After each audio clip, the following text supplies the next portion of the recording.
Hello everyone, आप सभी का स्वागत है एमबीपीएससी स्टडी आईक्यू पर। उम्मीद है आप सभी लोग अच्छे होंगे और आप सभी की तैयारी बेहतर चल रही होगी।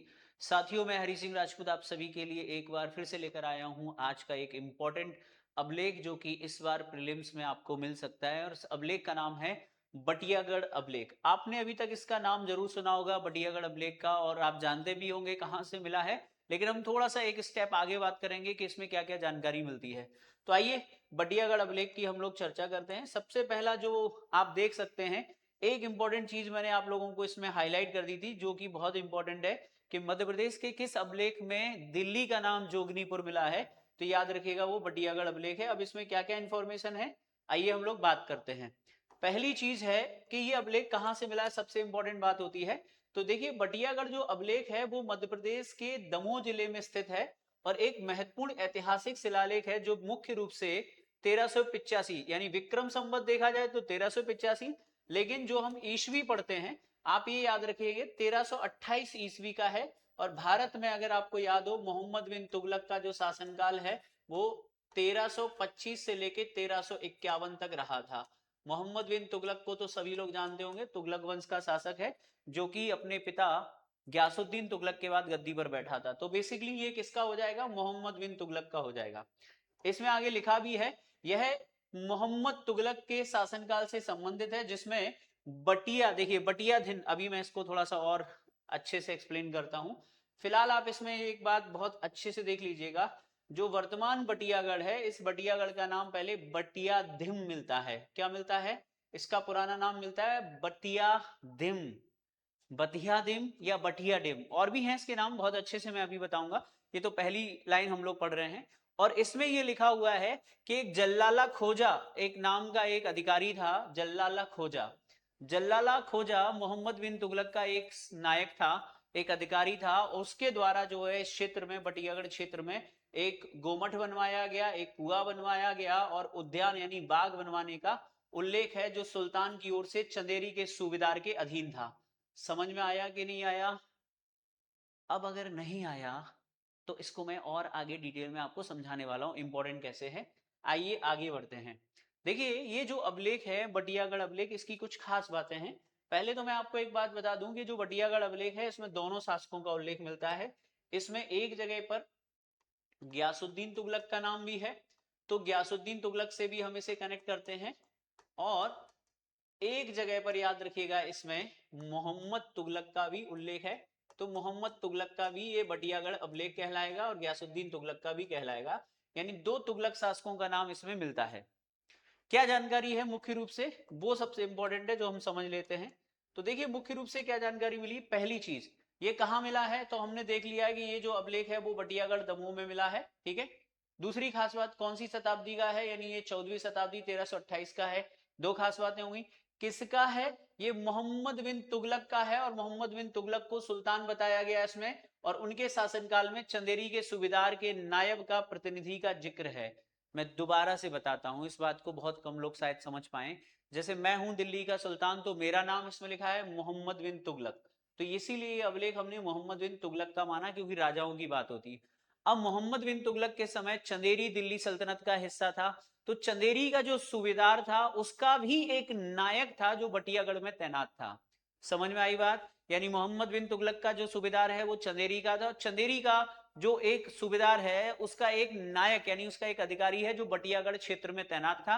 यानी बटियागढ़ तुगलक काल में एक महत्वपूर्ण प्रशासनिक केंद्र होता था, जिसकी जानकारी हमें इस अभिलेख से मिलती है, ठीक है। तो मोहम्मद बिन तुगलक का जिक्र है, उल्लेख है इसमें, मोहम्मद तुगलक को सुल्तान बताया गया और उनके शासनकाल में चंदेरी के सूबेदार के नायब का जिक्र है जिसका नाम है जल्लाला खोजा, ठीक है। स्थान का नाम बात करते हैं। ये देखिए, प्राचीन काल में, ध्यान से सुनना आप इस बात को, प्राचीन काल में बटियागढ़ को बतिया दिम या बड़ी हारिन के नाम से जाना जाता था। अब ये आपके लिए एक नया क्वेश्चन हो सकता है कि बटियागढ़ को क्या कहते थे प्राचीन काल में, तो बटियागढ़ को बतिया दिम या बड़ी हारिन के नाम से जाना जाता था, बड़ी हारिन या बतिया दिम, ठीक है। इसी अभिलेख में, इस अभिलेख में दिल्ली का एक नाम जोगनीपुर बताया गया, यानी इस अभिलेख में दिल्ली को क्या कहा गया, जोगनीपुर कहा गया है।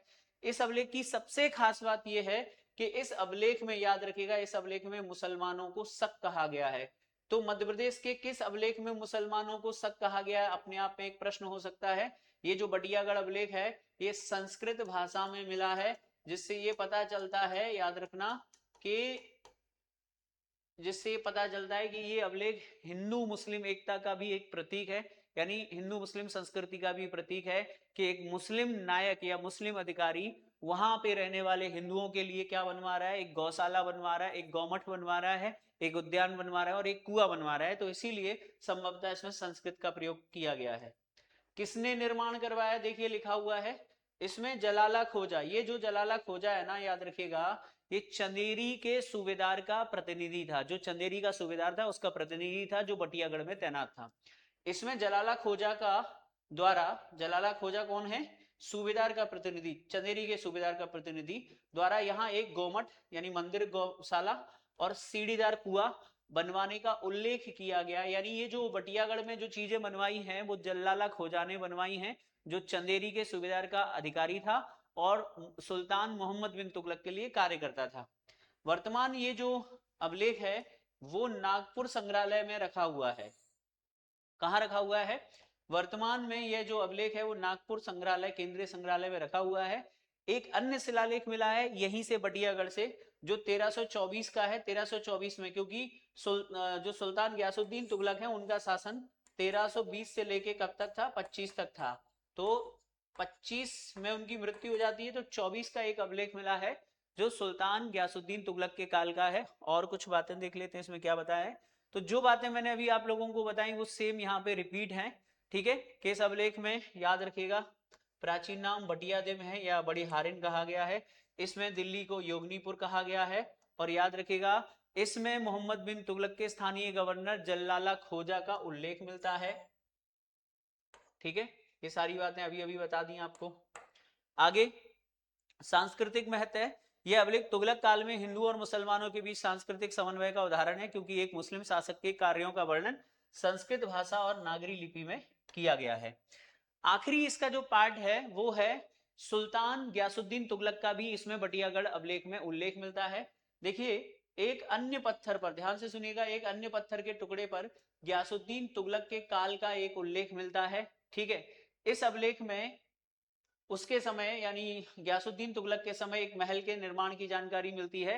इससे पता चलता है कि जो बटियागढ़ है, इससे पता चलता है कि तुगलक काल में बटियागढ़ एक प्रमुख प्रशासनिक केंद्र था। अब ये प्रश्न ऐसे भी पूछा जा सकता है कि किस काल में बुंदेलखंड का एक क्षेत्र प्रशासनिक, एक महत्वपूर्ण प्रशासनिक केंद्र था, तो ऑप्शन में बटियागढ़ भी आपको मिल सकता है। इसमें एक नई चीज है, जो तीसरी चीज है बटियागढ़ अभिलेख में, वो है खरपर जाति। खरपर एक लड़ाकू जाति थी या जनजाति थी, उसका उल्लेख इसमें मिला है, जो इस अभिलेख को एक नया बना देता है।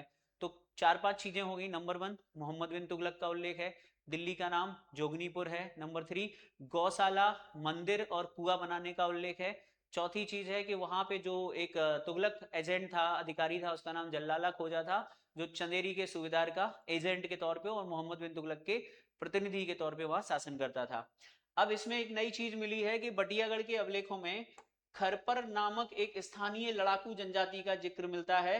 और इतिहासकार, याद रखेगा, इतिहासकारों के अनुसार ये वही खरपरिक हो सकते हैं जिनका उल्लेख गुप्त वंश के सम्राट समुद्रगुप्त के प्रयाग प्रशस्ति में मिलता है। अभिलेख बताते हैं कि इन स्थानीय समूहों पर नियंत्रण रखना सल्तनत के लिए महत्वपूर्ण था। ये खरपरों का उल्लेख और सुन लीजिए।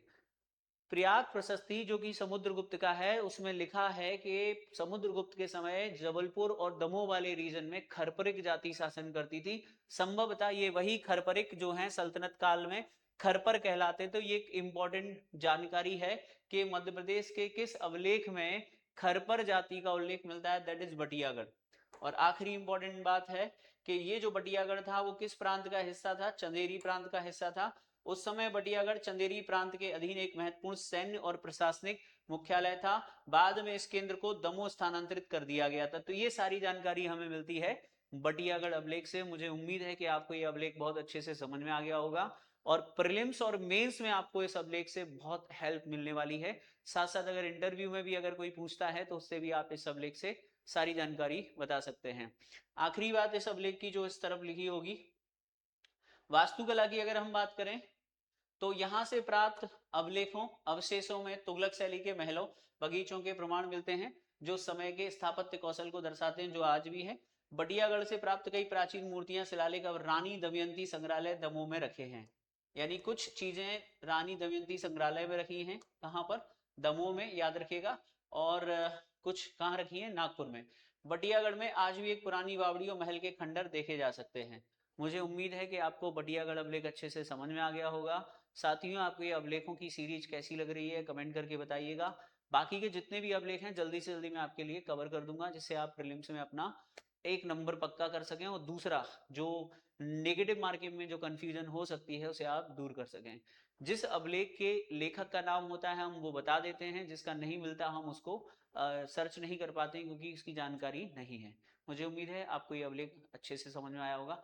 मिलते हैं नेक्स्ट वीडियो में, तब तक के लिए जय हिंद, थैंक यू।